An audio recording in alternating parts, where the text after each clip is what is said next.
What's up? You say you want to know what? Kind of trick back. What you think? I see Judaism. Like Judaism. You said it's like Judaism? I'm talking about sign. Oh, the sign is Judaism. Well, again, this is what we are here to do, to bring understanding to anybody's questions or misunderstanding or misconceptions, right? So, I ain't saying there's nothing wrong. no, I didn't say you did. I didn't say you did. So, I got you. I got you. So here's the thing. We understand that this symbol has been associated with what they call Judaism for some time, right? Because as we know, the people that have been oppressing us and have been suppressing our greatness for so long, they have adopted a lot of things from us and even other cultures, right? When you just look at the American culture, they adopt things from everywhere. So what our oppressors did, mainly dealing with the so-called white man, he took our religious practices, and what he did was he adopted them for themselves, and then he became great from it. So when you see this symbol, they say, oh, that's the Star of David. You've never read in any religious text or any part in history where you can prove that this is some star that's associated to David, right? So when you get the proper understanding, it's not a star, it's actually a flower. It's actually a flower, it's a lily. Just go find any lily in any place where you can find it. You can even look it up on your phone. It has these, what they call 6 points, right? So when you read in the scriptures, it speaks about how we had lily work on our tabernacle, right? On the pillars of our tabernacle, we were carving out lily work, right? So when you understand what this is, it's a lily, or it can be a pomegranate. Huh? How old? I'm 29. Huh? Am I a minister? Well, I would say I'm out here ministering, so you can call me a minister. The way you lady was you trying to say smoke men with the still PhD in mathematics. Oh, you said you were No, I would not say like that. Oh, your dad was a theologian with a PhD in mathematics? He taught me the basics. Right. You know, like David, you're not really basic a lot of times. A lot of people understand but you speaking a word in a way. I mean, you know, it's a new thing, man. I hate to see you young boys because I believe I'm scared for it. Right. Say, don't get me wrong, these people ready to shoot. Absolutely. But don't get me wrong. But then He said in Timothy. You're pretty good one. Not a spirit of fear. Say, man, you're pretty good. I appreciate that. Right? But one thing you said, man, I'm scared because these people out here ready to shoot, right?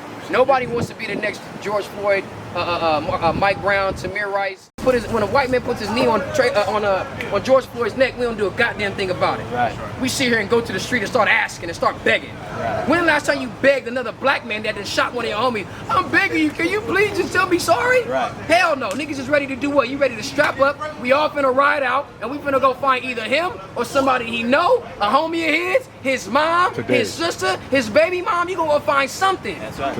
Today, tonight. That's right. And we ain't gonna sleep until we do so. That's right. Why don't we do the same thing with the so-called white man? Right? Because again, the weapons of our warfare are not carnal. And this is what I'm about to go into, man. All praises to the Most High, man, through the Spirit. This is what I'm finna go into. Right? You had something? Come on. Bring it out. It's the book of 2 Timothy, chapter 1, verse 7. That's right. For God have not given us the spirit of fear. And the Lord didn't give us a spirit of fear. He said, man, that elder just right here said, man, listen, man, I'm scared out here because they ready to shoot. And to be honest, guess what? I easily, in the spirit that I'm in, I'm assuming, because there's a Justice for George Floyd sign across the street and Black Lives Matter sign, and the brothers over here parlaying and, you know, and chilling, in the spirit I'm in, I could have took that as he's talking about the so-called white man, but he could have been talking about his own. That's right. Easy. So any which way we look, guess what, man? We in a place of distress. That's right. We in Egypt. We in a place of bondage, right? Once they say Mitzrayim or Montezarium in the Paleo Hebrew is what? Between a hard space or in a place of distress. We are literally between iron and brass right now. As the scripture said that we would. Come on, man. Y'all gotta wake up to this. For the Lord didn't give us a spirit of fear, but of what? But of power. But of what? But of power. But of what? But of power. The Lord gave us a spirit of power. How are we going to achieve that power?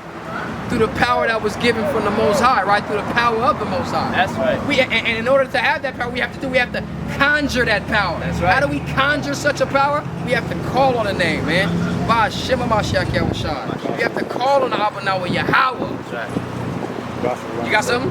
I got it. Don't worry about it. I got it. Because that's going into what I'm talking about. Joshua 1 and 7. Psalms 119, 142. We finna get all of these scriptures. Through the Spirit, man. We all in the Spirit. Bro had Jeremiah 4. He had Joshua 1. I'm finna go into it all. Right? And that's why, again, we just read in the book of Nehemiah that what? We come out to the street and assemble ourselves as one man. That's right. You ain't gonna sit up here and just, you sitting there speaking and I just punch his brother in the face. No, that means my arm is operating on its own accord. That's right. Hell no. That's right. We are in unison. Finish that out. And of love. And of love. The Lord didn't give us a spirit of power, but of a spirit of fear. But He gave us a spirit of power and of love. That's right. What is the love of God? That we keep His commandments. What's the keeping of the commandments? Love your brother as you love yourself. But guess what? It means you gotta love yourself. It means you gotta love yourself. One thing that the elder just said, he said, man, I ain't even really tripping. I ain't worried about me. I'm worried about my grandbabies. I feel you. That's a form of love, but it's incomplete. Because in order for you to truly love your grandbabies, you gotta feel a goddamn way about yourself. That's right.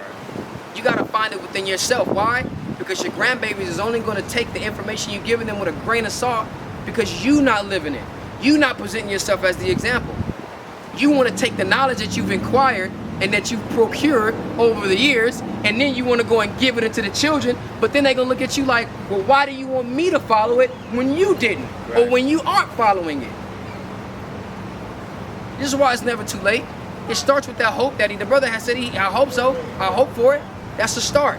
From that hope, what do? You take it and you apply understanding to it. That's right. When you apply the understanding to it, you now have what? You now have the hope, which is the drive, right? That's the life force of it. That's the motive. That gives you the motivation and the drive. But then with the understanding, now you can have an action plan. You're not out here just shaking and going to and fro in the wind. Right. No. We leave stuff like that to the Spirit. But we come out here and we just throw out the Spirit and the word of the Most High, and we let the Spirit do that. But guess what? The Spirit still has a purpose.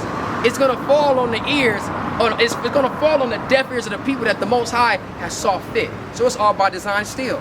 We should never be out here operating with no plan or no understanding, right? That's ignorance. Go ahead. And of a sound mind. And of a sound mind. Going back to those decision making. Sound mind. It was done divisively. It was done on purpose. It's not an accident how brothers ended up here. We came here for a specific purpose. Sure. Brothers showed this spot for a specific purpose because of how active our brothers is in this convenience store and how wicked our people are being in and around this convenience store. And also how our enemies are even encouraging or condoning or allowing such wickedness and even preferring it. Why? Because it brings business to them. Bring it out, huh? Proverbs 29 and 18. When there is no vision, the people perish. Oh man, read it again. When there is no vision, the people perish. When there's no vision, the people perish. That goes back to what? Romans 8th chapter, right? For we are saved by hope. Not hope that is seen, but hope that is not seen. But why do the man hope for it if he's seen it already? But we have to have a vision. To hope for something, it means you got to see it. You got to have it up here at least. You got to have it in your mind at least. You don't have to physically see it here, but you have to hope for something better. When you hope for something better, that's the vision that we're speaking about. When we speak about such a vision and you put understanding with it, now you have a plan on how to accomplish that. And the Lord gave us that plan. You flood the streets of my people. You flood the house of Jacob, the house of Israel, with my word, and guess what? I'll do the rest. That's all I need you to do. Go out and bid to the marriage. Go out and give the people the understanding and read to them distinctly the law of God and give them the understanding of it. Right. And guess what? I'll yield the increase and I'll do the rest. That's right. All right? Look at bro. Left the car running, money out in his hand. He's ready. Ready to go. Ready to go. Ready to go. I got you. Hey, stop by on your way back, bro. We fuck with you. Wait, did you hear what I said? Come here, I'll tell you what I said, bro. right, for sure. You too, bro. See what I'm saying? Bro didn't even hear what I said. But he said, but you spoke with me. I said, bro left his car running and he's out with his money in his hand ready. Ready for what? You know what you about to do? That's right. Come on, bro. If anything, I was looking out for you. Right. Bro, you left your car running. I recognize that. I'm gonna make sure nobody run up in there. That's right. I'm not familiar with the spot, so if anything, I'm looking out for you, bro. He doesn't want to be used as. He said, I don't want you using me. I don't want you. He don't want to be used as an example because you're a bad example. Exactly. What they say is. You don't want to be. You want to have that light shine What on they the say is, darkness. throw a rock in a crowd of dogs, man, and the Hit one that dog howled holler. is the one that hit, the one that got hit. I got a See what I'm saying? Yeah. Come on, bro. What other, listen, in the community that we live in, amongst the company that we see, what other reason would somebody hop out their car with such Pep in their step. pep?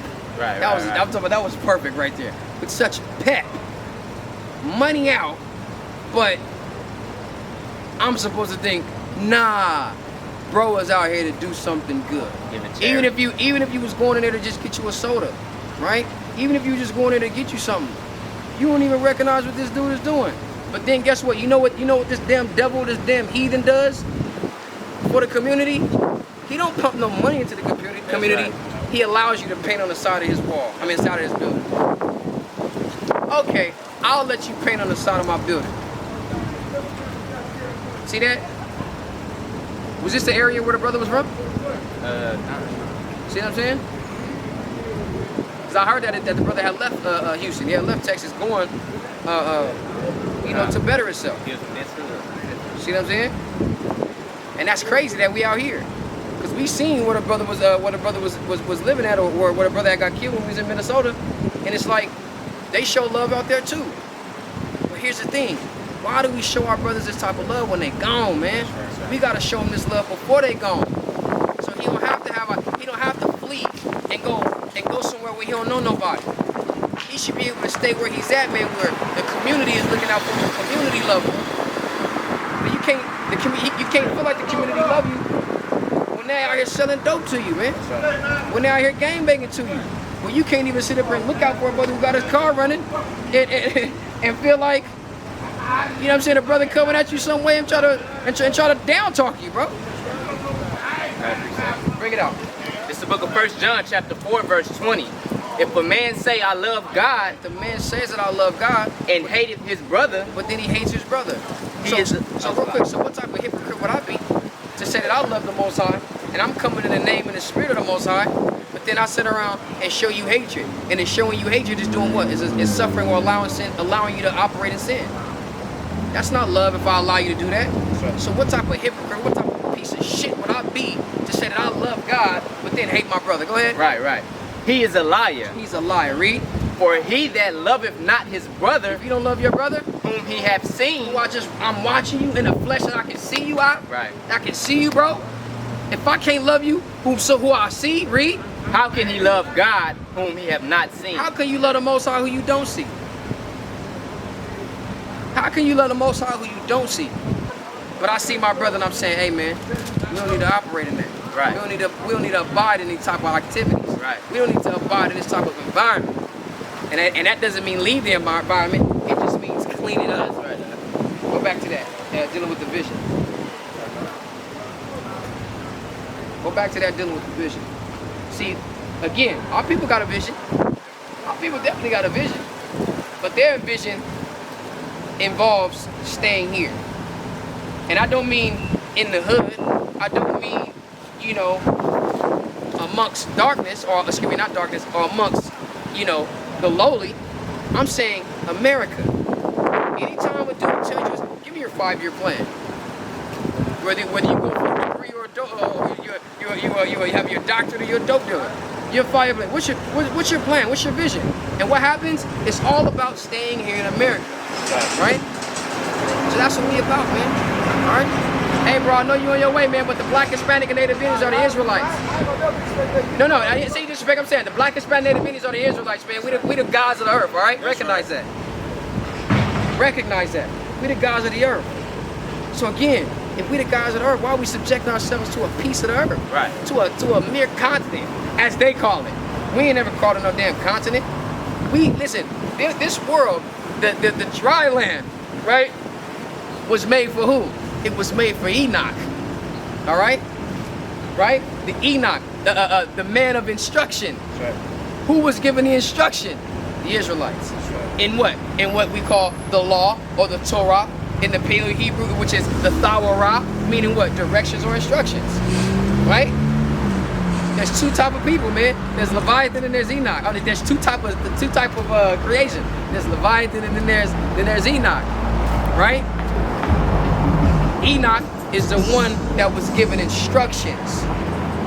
So even if now I'm playing a game, but I want to play this game and I want to show you who were the people that was given the instructions, right? The Israelites. We have that law. This is what we are here to present to our people. We got to come back to being the people of instruction, not being the animals that they call us and that they've created us to be. Bring it up. The book of 2nd Ezra, chapter 6 and verse 59. That's right. If the world now be made for our sake, The world now be made for our sake. Read. why do we not possess an inheritance with the world? So why we ain't got it? Y'all out here talking that big shit. Y'all are talking about, oh, we the gods of the earth and the world was made for our sake. So if it was, then why we ain't got it? Why we don't possess anything? Why are we a possession? Read. Right. How long shall this endure? How long is this gonna, that was it on that? Keep reading, going to 7. Verse 7. How long should this endure?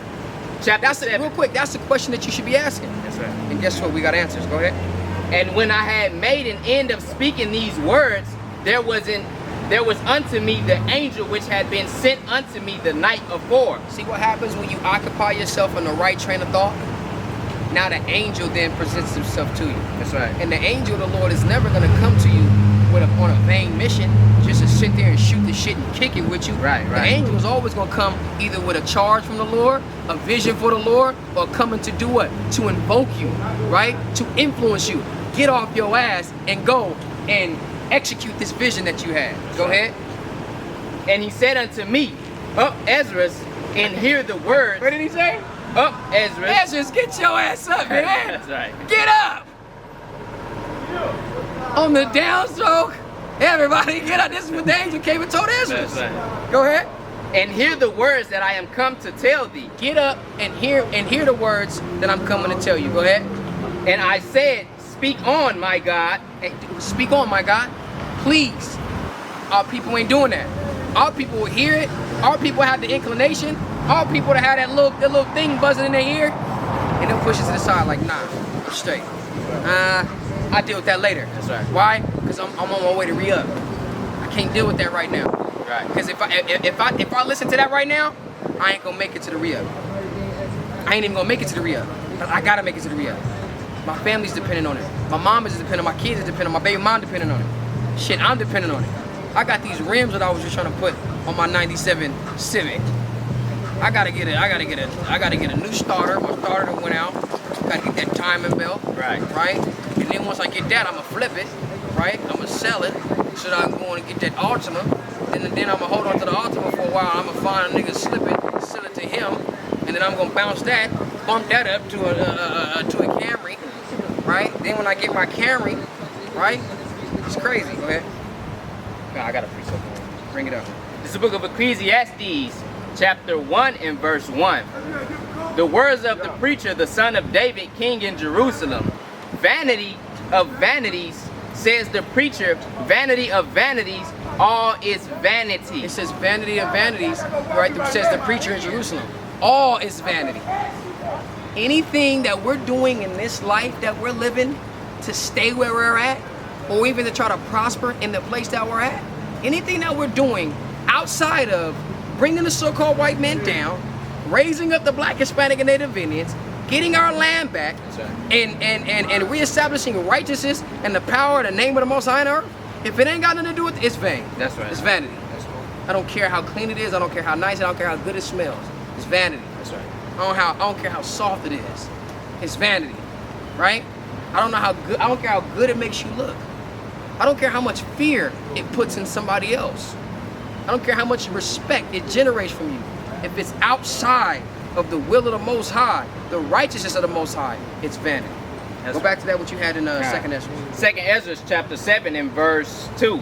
And he said unto me, Up, Ezra, and hear the words that I come to tell thee. Go ahead. And I said, speak on, my God. Read. Then said he unto me, the sea is set in a wide place, that it might be deep and great.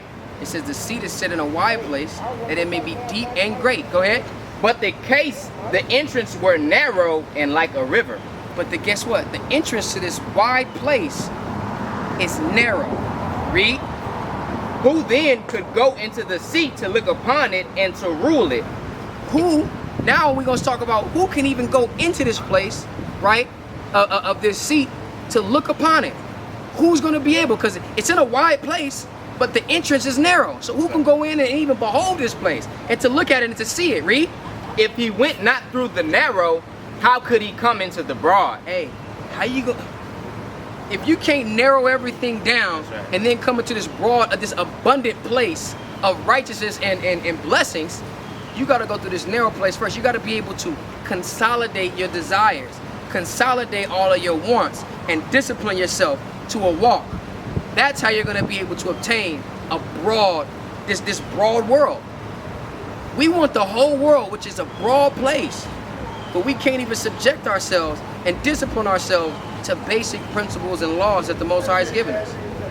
Discipline yourself, curb your desires, right? Which is literally what it means when the Lord says, I didn't give you a spirit of fear, but of power and of love and of a sound mind. That sound mind literally, as by definition, means to curb your desires and your impulses. What you call it? I was gonna say, our people's vision, our people's end goal is money. Money. At the end of the day, they have a narrow plan. They have an idea of the things they're going to do and they're willing to do to obtain it. But when they get it, the next plan is just to get more of it. Just to get more of it. It's circular. It's not even linear. Listen, you're not going up. You're just going in a damn circle, man. I'm gonna show you this, how this brother is in the spirit. It's circular, which is what? Which is the behavior of who? Of who? It's the behavior of the devil, but it's that serpent eating its tail. It's the behavior of Leviathan. Of Leviathan. The serpent eating its own tail, which means what?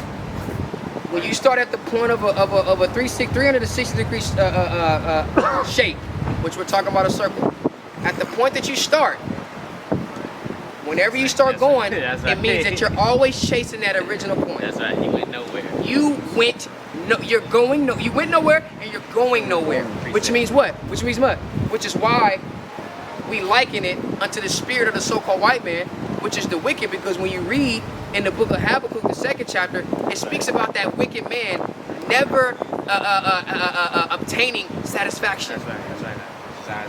Insatiable. His desire is as hell and he is never satisfied. Why? Because he's always chasing what he originally started out to get. That's right. He doesn't have an end goal. That's crazy, man. The brother's in the spirit. Go ahead. This is the book of Matthew chapter 6 and verse 24.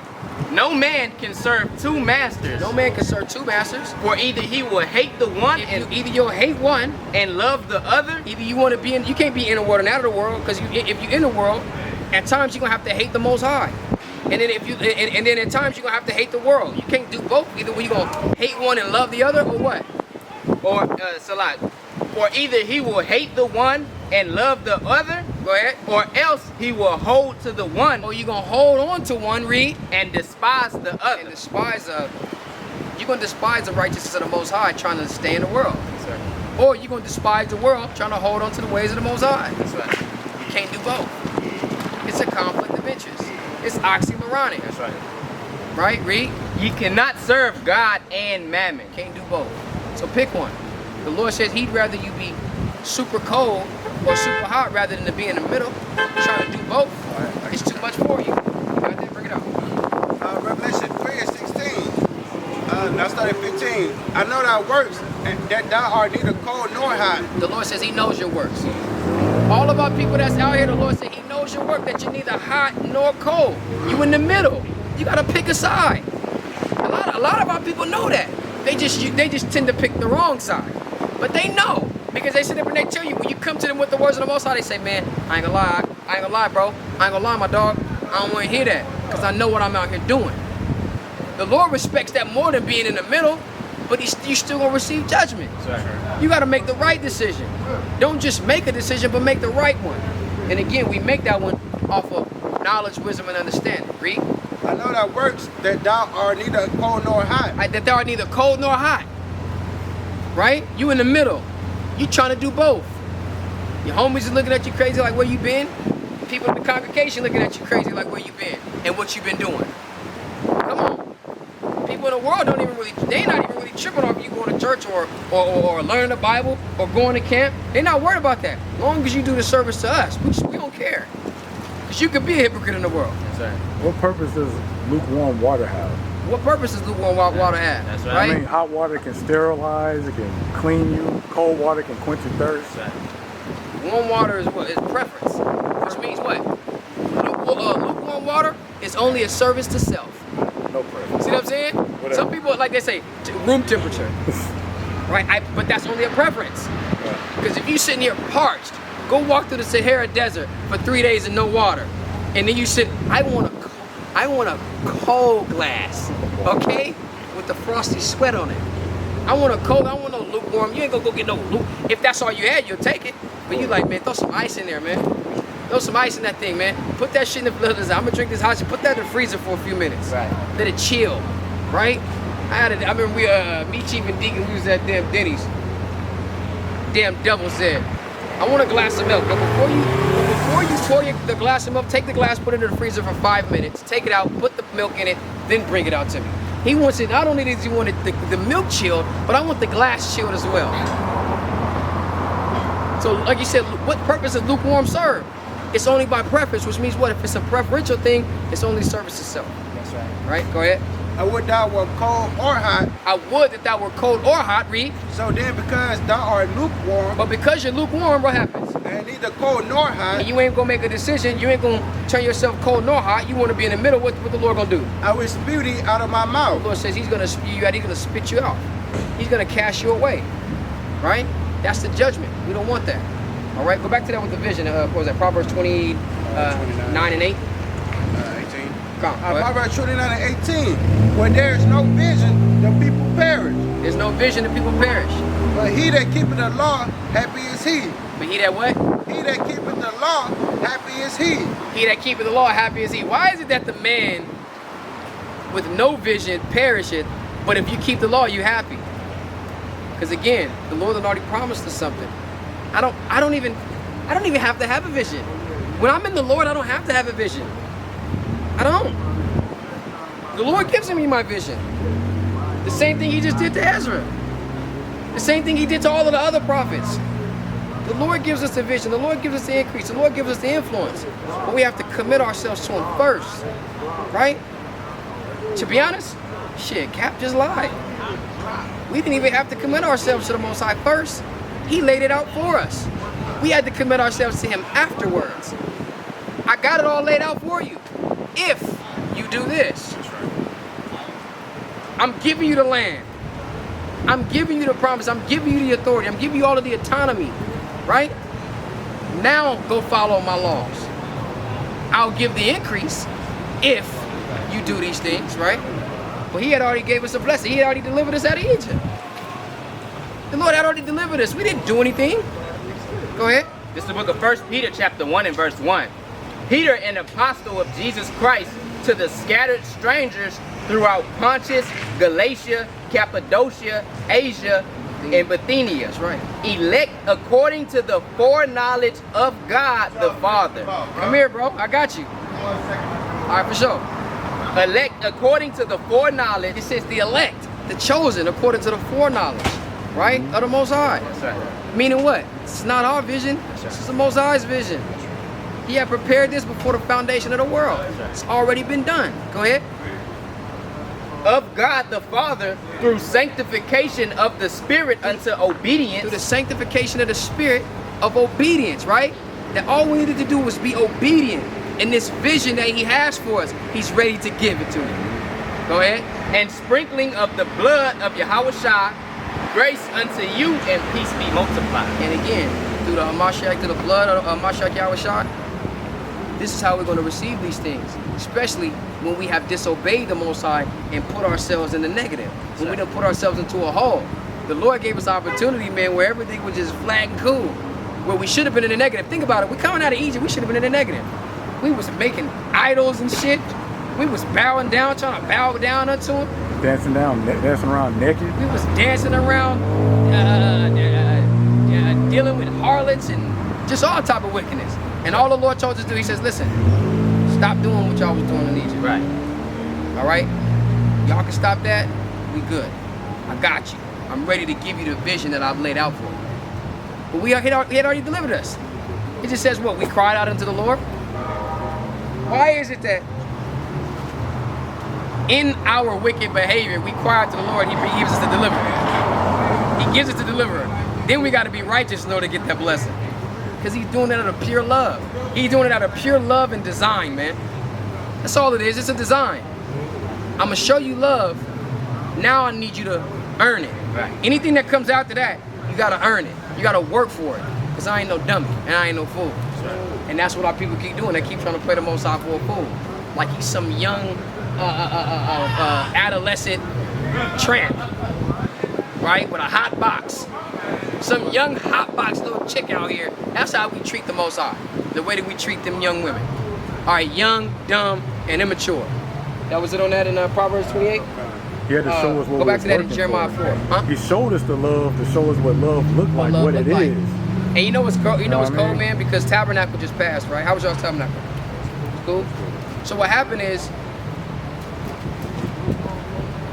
Chief just spoke on this not too long ago. He said, the Lord led us through the wilderness for 40 years to show us how much we actually needed one another, to actually bring us together. Because coming out of Egypt, we was just as divided and as separated as we are now. So every year it's a memorial of how we need one another. And how, guess what? How easy it is to fall out of the faith.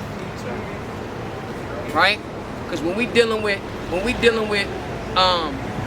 being strong and being courageous pertaining to Joshua, the 1st chapter, how do we do that? In the book of Ephesians, the 6th chapter speaks about how we have to put on the armor of God. And one of the pieces of the armor of God is what? Faith. Right? Jeremiah 4:22, and then we'll get that in Ephesians. You got something?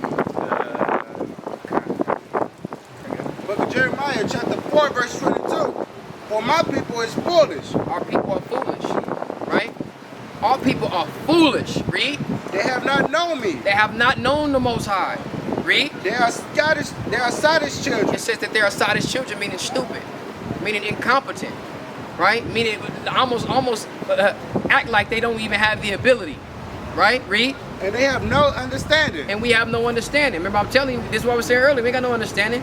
This is how we making our decisions based off of misunderstanding. Go ahead. They are wise to do evil. They are what? They are wise to do evil. They are wise to do evil, but what? But to do good. But to do good, they what? They have no knowledge. We can go out here, we wake up every day, we got a vision of how we're gonna make a certain amount of money today. We got a vision of how we're gonna rob one of our brothers. We got a vision of how we're gonna come up on one of our brothers in wickedness. But to do good, we have no knowledge. Right. And guess what? We think, in our minds, we say, man, you know what? I'm turning my life around, man, I'm finna do good from now on. And then they say, I'm finna go to Texas Southern. I'm gonna do good in my life. Man, I'm done with this life, man. I'm done with this. I'm going to U of H right down the street. That's their way of doing good. But guess what? You headed into a far worse life of wickedness going into these institutions than you are just staying here on the street. That's right. You might live a little longer, but you're gonna go into way deeper levels of wickedness going into them institutions than to stand out here on these streets. Because them institutions is doing what? It's only showing you how to be a better slave. That's right. Bring it out. This is Romans 10:3. For they being ignorant of God's righteousness. It says, for they being ignorant of, go up to verse 1. Verse 2. Verse 2. For better record that they have a zeal of God. So our people, we have a zeal of God, because the brother brought it up earlier. If you say you love God, but then turn around and hate your brother, you're a liar. If you say you know God, or if you say you love God, but don't keep his commandments, you're a liar. That's right. So our people, we have a zeal for God, right? That's one thing our people have done. They've given us an understanding that there is a God. Cool. That gives us a hope that I can work with that, right? Go ahead. But not according to knowledge. But a lot of times, most times, 99% of the time, it's without knowledge. Go ahead. For they being ignorant of God's righteousness. Them being ignorant, because you're ignorant, what do you do because you're ignorant of God's righteousness? Read. And going about to establish their own righteousness. What do? You go out to establish your own righteousness. You start establishing and making codes, not operating by the codes of the Most High, but you start making codes of the street. That's right. You start operating by the codes of the street. Then you turn around and you violate those codes, right? You go violate those codes. Then you start saying bro code. Then you violate bro code. I ain't gonna lie, man, it's crazy, man. I done watched this young brother, man, roll up and down the street 3 or 4 times. And I mean, this young man's jeans don't even reach his ankles, man. That shit is crazy. Our people are out here destitute, man, of this truth. Go ahead. God. For they being ignorant of God's righteousness and going about to establish their own righteousness, Go ahead. have not submitted themselves unto the righteousness of God. Yet they want the benefits. They want the benefits. They want to be blessed. Yet they haven't submitted themselves to the righteousness of God. They think that what they're doing is to say, man, well, at least I'm going to be doing this. At least I still have to have a heart, though. I still got to, hey, out of all of the things that I'm out here doing, man, I'm going to still have a heart. I ain't going to never just become ruthless. You always hear people say that, right? I ain't going to mess with people's kids. I ain't going to fuck with nobody's bitch. I ain't going to snitch. Then they turn around and do all of that shit. Turn around and do all that shit, right? Because there is no honor, man. There is no honor with the devil. There is no honor in wickedness. If you're doing wickedness, your soul is compromised. If your soul is compromised, there is no depth that you won't go, providing the circumstance. When the circumstance provides itself, you will find an excuse. At the same way you find an excuse not to follow the Most High, you'll find an excuse not to serve yourself. In serving yourself. Again, that's the Leviathan biting his own tail. In serving yourself, you'll find a way to defy and disobey yourself. A principle that you set for yourself. Because you're ultimately just undisciplined. That's right. Shit's crazy, man. Life is crazy, man. The Lord will put some stuff for you, man, and just show you that's not the way to go. That's right. You need an objective point of view. You need something that does not tailor to your own inhibitions and your own desires and your own ways. Subject yourself into that, establish a level of discipline within that, and don't waver. When you don't waver and you stand strong on the principles that you hold, you know what that's called? It's called integrity. That's right. You can't give yourself integrity. Integrity is something that you just do based off of something that you have not created, that's objective, that you have subjected yourself into. That's true. Go ahead. Bring your precept. God, this is the book of Psalms, chapter 19, verse 7. The law of the Lord is perfect. The law of the Lord is perfect, and it does what? Converting the soul. And it converts your soul. It doesn't cause you to sell your soul, it converts your soul. It converts your soul into something just, into something honorable. Okay, go ahead. The testimony of the Lord is sure. It says that the testimony of the Most High is sure. Making what? Making wise the simple. This is why we come out here to the streets. This is why we approach those that are on a scholastic level at the universities. This is why we go and present ourselves to on the internet, right? And we'll post a link in the chat. Anybody that wants to come up thinking themselves wise, that want to operate outside of the ways of the Most High, we'll make that stuff simple. That's right. And I'm gonna tell you this: it's actually talking about making the wisdom of God of something simple or simplistic, right? It's not a difficult thing. It's not a grievous thing to obtain it or to operate it, to fulfill it. But even in the sense of how sometimes we hear it, we can make the wisdom of this world simple, look ignorant, look childish. That's right.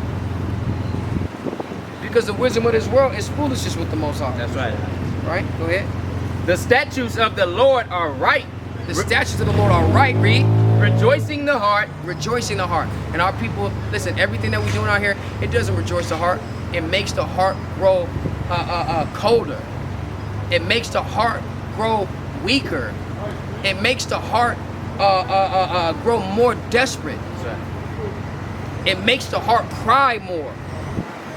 Did y'all restart it? Because it goes to 30-minute intervals. Yeah, no, yeah. I'm keeping an eye on it. It said 21. You got 22.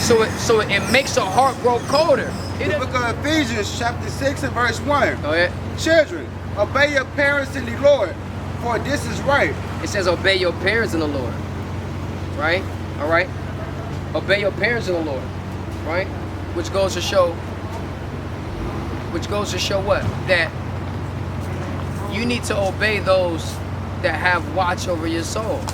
Your parents in the Lord, your parents in these truth, right? These people that you consider your elders. These people that you consider, you know, your the people you look to as you would look to your parents for spiritual guidance, as you would look to your parents for worldly guidance, right? Go ahead. Honor thy father and mother. Honor your father and your mother, which is, listen, again, we always recognize how these things can be applicable, because literally it's talking about your parents, because as the Lord commanded us, obey your mother and your father, right? That's literally a commandment of the Most High. That's a law that you have to honor, right? So don't ever disrespect or dishonor them, but also recognize the people you get this truth from, and also try them and prove them, right? Go ahead. We're not gonna just give them the credit like we would give mom and pops, because we just came from them, right? Choose them wisely. Go ahead. Honor thy father and mother, Go ahead. which is the first commandment with promise. Read. That it may be well with thee, and thou mayest live long on the earth. Read on. And ye fathers, provoke not your children to wrath, but bring them up in the nurture and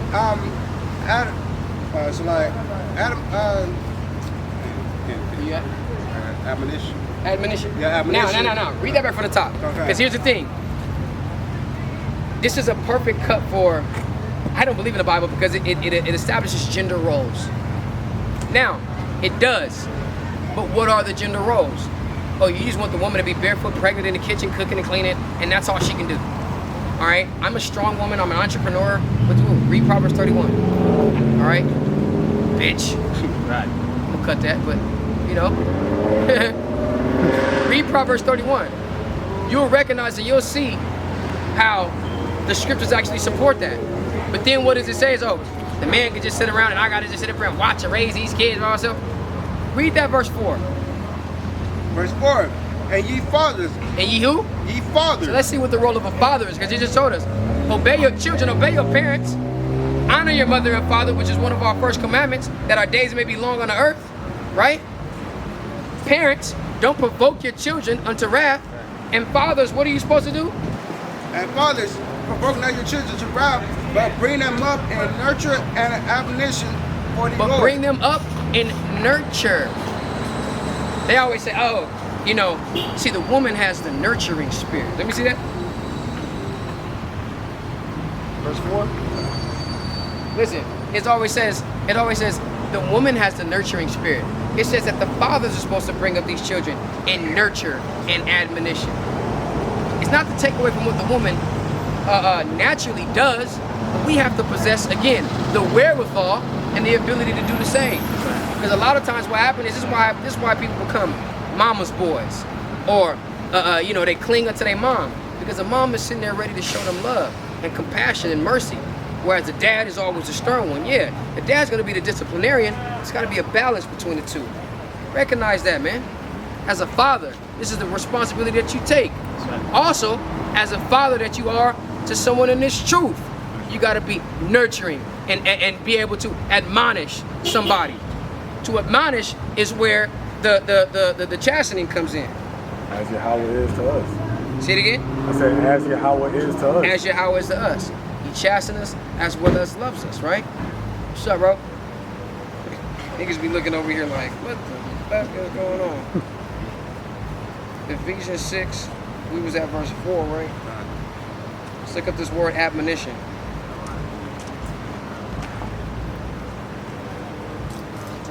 And with admonition, right?